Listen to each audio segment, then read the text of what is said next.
नमस्कार साथियों। आज राम राज्य की स्थापना सभी जगह पे हो रही है। कहीं रामायण का पाठ होकर, कहीं सुंदर कांड का पाठ होकर, कहीं राज्यों में सरकार राम जी के नाम से अपनी सरकारें तैयार कर रही हैं और ये कह रही हैं कि राम राज्य की स्थापना हम करेंगे। परिवार में, घर में, मोहल्ले में, समाज में, देश में, विश्व में।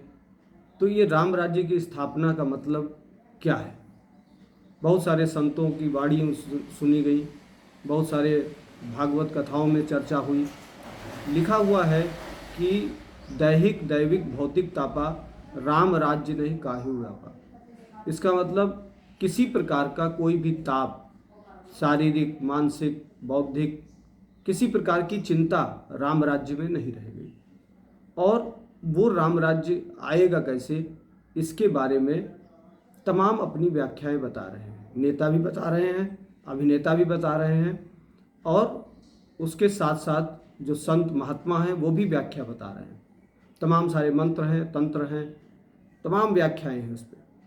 लेकिन इस 13-14 साल की जो यात्रा हमने की है, तप सेवा सुमिरन, रोज़ा जकात नमाज, चैरिटी फास्टिंग प्रेयर, इस तरीके की सभी धर्मों के अंदर, सभी किताबों में एक ही बात बताई गई है। लेकिन उसका जो इम्प्लीमेंटेशन है वो अपनी अपनी तरह से व्याख्या की गई है।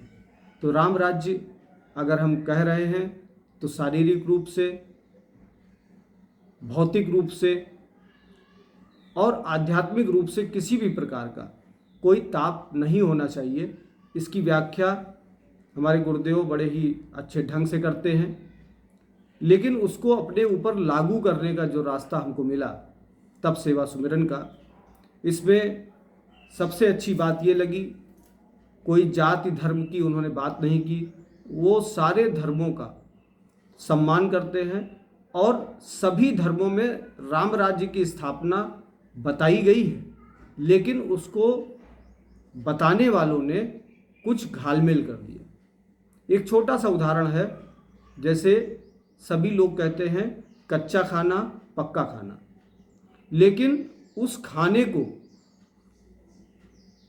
कच्चा का मतलब हो गया जो भी फल हैं, सब्जियां हैं, जो खाने योग्य हैं उनको कच्चे तरीके से खाना है और एक टाइम हमको पका हुआ भोजन लेना है। एक टाइम कच्चा खाना खाना है, एक टाइम पक्का खाना है। लेकिन इसको बताने वालों ने ऐसा कर दिया, पूरी सब्जी दाल चावल।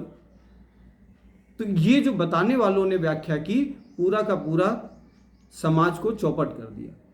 इस पे हम किसी पर कटाक्ष तो नहीं करेंगे, लेकिन इसकी जब हमको व्याख्या ये मिली कि किस प्रकार से हमको अपने शारीरिक रूप से रहना है, तो पिछले 13 सालों से निरंतर चलने के बाद जो योगी जी द्वारा प्रदत्त मार्ग है तप सेवा सुमिरन, उसके अंतर्गत हमने जब अपने शरीर पे प्रयोग किया और भी बहुत लोगों के ऊपर प्रयोग किया, और वहाँ ये बताया कि जो तप सेवा सुमिरन है वो किस प्रकार से आपके जीवन में अंतर लाएगी।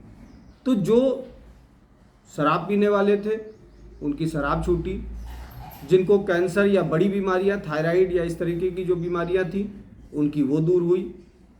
बहुत सारे लोग थे उनकी भौतिक समस्याएं थी, शादी की समस्या थी, बच्चों की समस्या थी, बहुत सारी तरह नौकरी नहीं थी, तमाम ऐसी बेरोजगारी थी, घर में सुसाइड करने के लिए लोग तैयार थे कि अब कोई रास्ता ही नहीं बचा।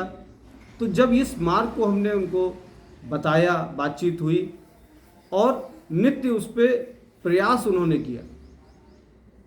आप किसको मानते हो? अल्लाह को मानते हो, राम को मानते हो, कृष्ण को मानते हो? इन सारी बातों को दूर हटा के आप जिसको भी मानते हो, अपने पिता को मानते हो, माता को मानते हो, लेकिन क्या मानते हो और क्या जानते हो, इस पे जब उन्होंने हमको एक्सरसाइज कराई तब ये समझ में आया कि जो 5 हमारे भ्रम हैं कि हम सभी भोजन इसलिए करते हैं कि भोजन हमको ताकत देता है, जबकि भोजन ताकत नहीं देता है। इसका हमने प्रयोग करके देखा है और आज हम कह सकते हैं इस बात से। अगर कोई कहता हो तो वो आए, और उसको एकदम से नहीं, कोई हम कबड्डी या कोई कुश्ती खेलने की बात नहीं कर रहे हैं। ये प्रयोग है जहाँ से हम सीखेंगे। ये वैज्ञानिक ग्रंथ कहा गया है रामचरितमानस को। वहाँ विज्ञान है, विज्ञान का विद्यार्थी प्रयोग करके उसके बाद आगे बढ़ता है। ये नहीं कि आज ही थ्योरी पढ़ी और कल आ गए प्रैक्टिकल करने के लिए। तो इसको धीरे धीरे जब हम करेंगे तो मल का निष्कासन जैसे शरीर से होगा, ये पता चलेगा कि भोजन ताकत नहीं देती है।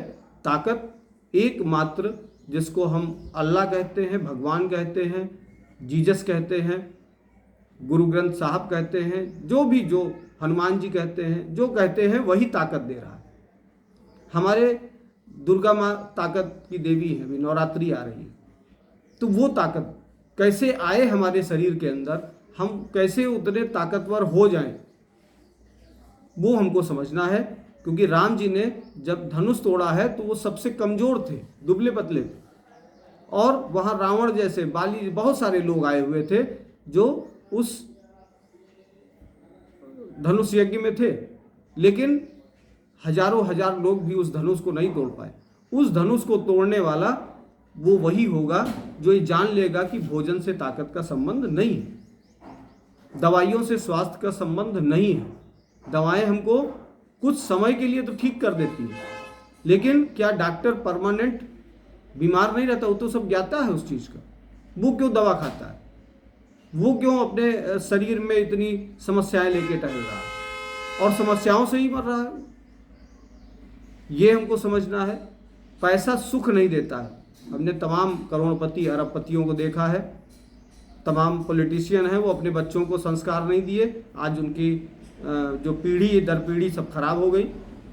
तो पैसे से आप कुछ खरीद सकते हो तो मकान, गाड़ी, हवाई जहाज़, पानी का जहाज़, बहुत सारी चीज़ें खरीद सकते हो, लेकिन आप उस पैसे से सुख नहीं खरीद सकते हो, आनंद नहीं खरीद सकते हो। वो कौन सा आनंद है, उसकी जब खोज की तो आनंद भी हमको मिला, प्राप्त हुआ। और यहीं पे जो गुरुदेव हैं, जो मार्गदर्शक हैं, गुरुदेव इसलिए कहते हैं कि आज गुरु शिष्य की परंपरा बराबर चली आ रही है, तो उनको हम गुरु कहते हैं, जबकि उन्होंने अपने को मार्गदर्शक ही कहा है। तो वो जो मार्गदर्शक हमारे जीवन में है, उन्होंने हमको बताया कि किस प्रकार से ये रास्ता है और इस पे हम चल रहे हैं। ग्रंथों से कहा गया है कि जो चौथा ब्रह्म है कि किताबें, ग्रंथ, ये हमको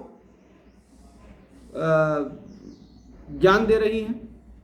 इसी मार्ग को जानने के लिए 107 वैज्ञानिक योगी जी के समय में आए और उन्होंने इस पर रिसर्च की, पीएचडी हुई, और यहाँ तक राजभवन के अंदर जब राज्यपाल जी को शक हुआ तो उन्होंने 51 जो साधक थे, इसी नवरात्रि के दौरान उनको अपने कैंपस में रखा और कहा ये तो आरामदायक साधना है, आप तो इस पे बताया योगी जी ने कि इसमें काम करते हुए, तो उसमें कुछ जो दिहाड़ी मजदूर थे वो भी साधक थे, जो पढ़े लिखे लोग थे वो भी साधक थे, यहाँ तक एक डॉक्टर साहब जो MBBS थे उन्होंने भी अपनी रिसर्च में किताब पूरी लिख डाली। तो इस प्रकार से तमाम हमारे पास में उदाहरण है। कब से उदाहरण है? जब से रामचरितमानस का शिव जी ने लिखवाया, तुलसीदास जी ने लिखा, तमाम सारे और संतों ने भी लिखा। हम किसी पे भी नहीं जा रहे, क्योंकि तमाम लोग यह व्याख्या बताते हैं कि बहुत सारी रामायण लिखी गई, बहुत सारे प्रांतों में लिखी गई, अलग अलग संतों ने लिखी, उनकी अपनी व्याख्या हो सकती है, लेकिन उसका जो रस निकाल के रखा वो ये समझ में आया कि किसी भी प्रकार का जो तरीका है वो किताबों में लिखा तो है, लेकिन प्रयोग करने वाले ने चूँकि प्रयोग नहीं किया और प्रयोग करके उसको खुद के ऊपर लागू नहीं किया। हमने अभी तक किसी को नहीं जाना, बहुत पाया नहीं, लेकिन जब अपने गुरुदेव को ही जो मार्गदर्शक है हमारे, उनको चलते हुए देखा तो आज की स्थिति में हमको ये लगा कि ये जो कैलेंडर में भगवान है, जो दीवालों पे टंगे हुए हैं, मंदिरों में सजे हुए हैं, वहाँ भी वो ईश्वर बैठा हुआ है और हमारे अंदर भी वो ईश्वर बैठा हुआ है। उसको जागृत कैसे करें, इसके लिए ये रास्ता हमको लगता है कि जो भी ये वीडियो 10-15 मिनट का है, इसमें नहीं समझाया जा सकता। इसको करने का, इसको पहले सुनना है समझने के लिए, समझना है करने के लिए। ये प्रक्रिया हमारी मन स्थिति पे ही हो सकता है। या तो हम श्रद्धा के साथ में मान लें और या हम विश्वास कर लें कि ये जो बताया जा रहा है इस वीडियो के माध्यम से वो सही है। क्योंकि हमको जो 13 साल लगे वो इसलिए लगे क्योंकि हमको ये विश्वास नहीं था कि ऐसा भी हो सकता है। फिर ये 5वां भ्रम एक आया कि जितने भी नाते रिश्तेदार हैं, पत्नी है, बच्चे हैं, इनमें प्रेम का संबंध है। प्रेम का कहीं संबंध हमको नहीं नजर आया। भाई भाई से लेकर पूरे विश्व को हमने देखा, कहीं भी प्रेम नहीं है। सब स्वार्थ के नाते एक दूसरे से जुड़े हुए हैं। वो स्वार्थ बंद हो जाए तो अभी सारे के सारे रिश्ते नाते खुल के आ जाएंगे। चाहे वो राजनीतिक क्षेत्र में देख ले, चाहे आध्यात्मिक क्षेत्र में देख ले, चाहे इस कलयुग के बढ़ते हुए क्षेत्र में देख ले। लेकिन एक राज्य ऐसा भी आया जो अयोध्या था, जिसमें चारों भाई उस राज्य को लेने को तैयार नहीं थे। उसका पीछे कारण था कि गुरु वशिष्ठ ने उनको जो सिखाया था। आज गुरु वशिष्ठ की तरीके से हमारे पास गुरु नहीं है, हमारे पास बहुत समस्याएं हैं, गुरुकुल नहीं रह गए। लेकिन हम ये नहीं कह रहे गुरुकुल बनाओ, गुरु वशिष्ठ कहाँ से लाओ, लेकिन जो ये सिद्धांत बताए हैं हमारे मार्गदर्शक द्वारा, उनका हम धन्यवाद भी देंगे इस वीडियो के माध्यम से। और हम ये भी कहेंगे कि ये जो रिश्ते हैं वो एक संबंध है केवल। वो वाल्मीकि जी ने दिखाया। जब सप्तऋषियों ने उनको ये रास्ता बताया तो ये समझ में उनको आया कि किस प्रकार से हमको इस रास्ते पे चलना है। जब वो अपने परिवार से पूछने गए कि ये जो पाप हो रहा है इसका कौन जिम्मेदार होगा, तो उन्होंने कहा तुम्हारा तो काम ही है ये करना। तुम पिता हो, तुम पति हो, तुम पुत्र हो, तुम्हारा काम है कि जाके बाहर से धन लाओ। कैसे लाओगे, क्या करोगे, चोरी करोगे, डकैती डालोगे, किसी का छिनैती करोगे, रेप करोगे, कैसे भी करोगे, हमको पैसा चाहिए। लेकिन यहाँ आने के बाद पता चला कि जो रिश्ते नाते हैं वो इसी तरीके से हमको खोखला करते जा रहे हैं और बाद में सभी हमको शमशान में जला के और हाथ धुल के आएंगे, जलाएंगे। अभी हल्का सा कोई जला दे तो कहते हैं कि क्या चिल्लाने लगते हैं। तो ये हमको समझना है। इसका मतलब बैरागी नहीं होना, इसका मतलब ये नहीं है कि हम घर छोड़ के चले जाए। ये भी एक इसके अंदर बहुत अच्छी बारीक चीज आई कि हमको संत बाबा बहुत अच्छी लोग हैं, हम उनका बड़ा सम्मान करते हैं, प्रणाम करते हैं। लेकिन गृहस्थ में रह के किस प्रकार से गृहस्थ योगी बनना है, वो इस रास्ते के माध्यम से आप पा सकते हैं। आप किसी भी धर्म के हो, किसी भी जाति के हो। राम राज्य के अंदर केवट, सबरी, विश्वामित्र जी, खुद माँ सीता ने सुख पाया है। सुख कब पाया है? जब इन सिद्धांतों को समझने की कोशिश की है। माता सती जी जब पार्वती बनी है तब वो शिव जी का साथ पा पाई है। तो हम भी सती माँ की तरीके से पहले हमारा दिमाग भ्रमित था कि वो राम कौन है, वो कौन शिव है, कौन ब्रह्मा है। तो हम यहीं पे अपनी बात बताएंगे कि सती से हमको उमा बनना है। उमा का मतलब होता है इस रास्ते पे चलने का प्रण लेना, पर्वत की कन्या बनना कि हमको इस रास्ते पे चलना है। बाधाएं बहुत सारी आएंगी, बहुत सारी समस्याएं आएंगी, लेकिन वो मजबूती और वो जो मज़ा है वो तभी आपको मिलेगा जब आप इस रास्ते पे चलेंगे। ठीक वैसे ही अगर हम कहते रहें कि फलानी जगह के रसगुल्ले बहुत अच्छे हैं, आपको उस पर विश्वास नहीं होगा। लेकिन जब आप उसको जाएंगे, वहाँ पे उसका दाम देंगे, उसके बाद जब उसको खाएंगे तो आपको लगेगा कि जैसा ये कहा जा रहा था वो हमको भी अनुभूत हो रही है।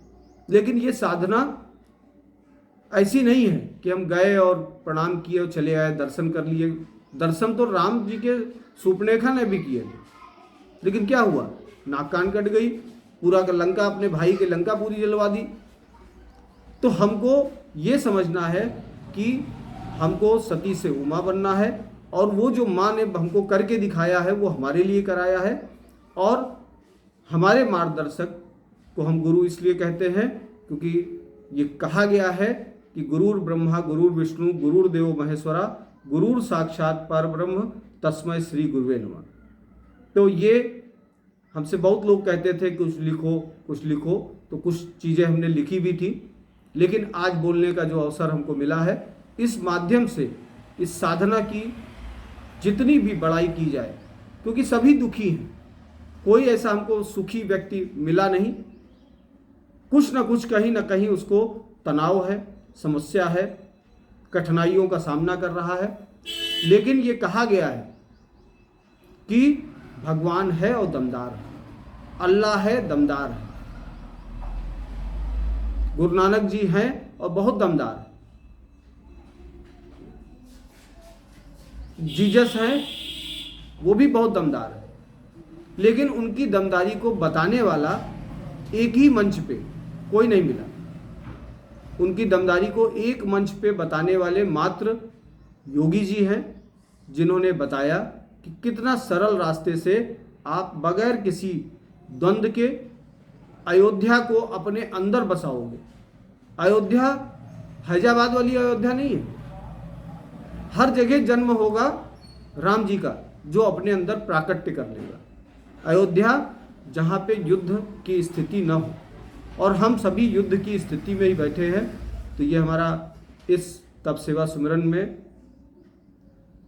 कहा जाएगा तो पहला वीडियो है, और इस वीडियो के माध्यम से हम इसके लिटरेचर को पढ़ें, जानें, समझें, उसके बाद अपने जीवन में उतारेंगे तो हमको लगता है कि राम राज्य की जो बात कही जा रही है, दैहिक दैविक भौतिक तापा राम राज्य नहीं काहू व्यापा, इसको आप अपने जीवन में चरितार्थ कर सकते हैं। इसी के साथ में बहुत बहुत धन्यवाद। जय योगी जी, जय गुरुदेव, जय श्री राम। और सभी धर्मों का सम्मान करते हुए सभी को, संतों को प्रणाम।